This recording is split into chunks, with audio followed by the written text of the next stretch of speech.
Ang gagawin natin ngayon ay shrimp fried rice.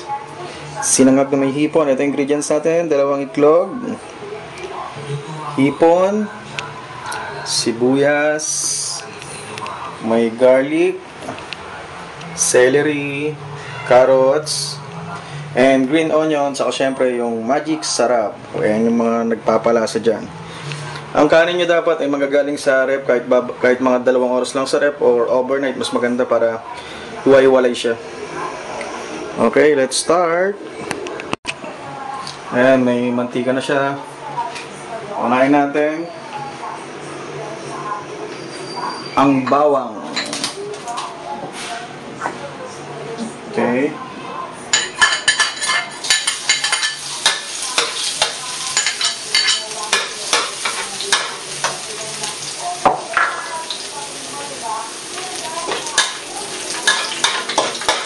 Sa bawang, sibuyas.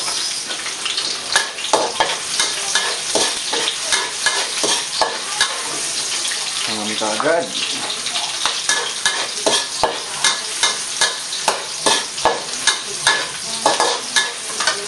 Then, sunod yung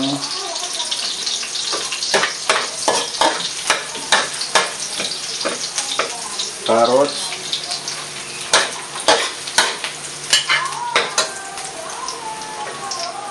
Saka yung celery.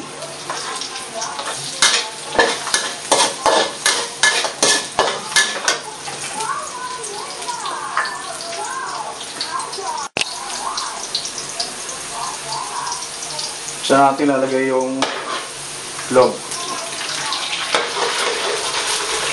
Kailangan ihalo yung maigi. Tapos yung lulutuin natin talaga.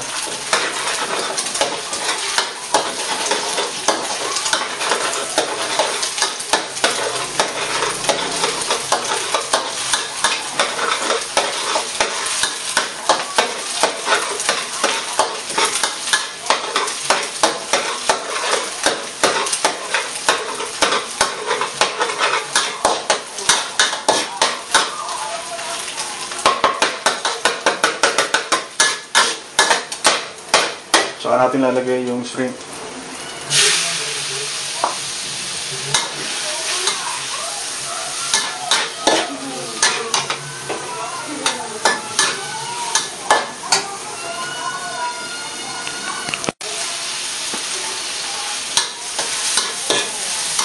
Ayan, luto na yung shrimp. Saka natin lalagay yung rice.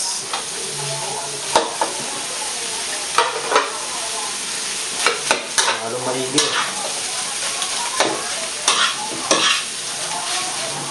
Ayan, nakakamay yung hipon niya. Napakasarap ito. Kasama rin to sa pupulutangan namin.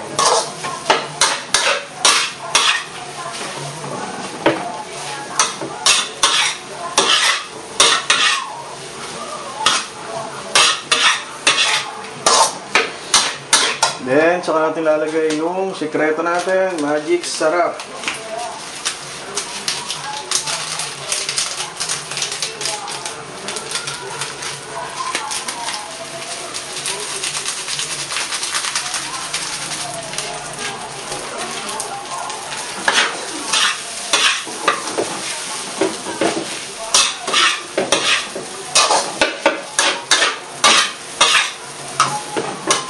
Siguro mga 10 minutes lang yan, okay na yan.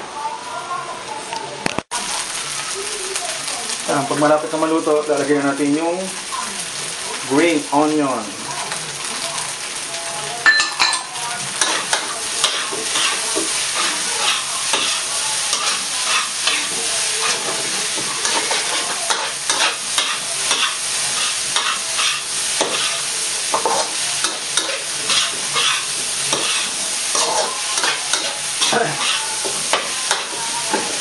Ayan, may shrimp fried rice na tayo.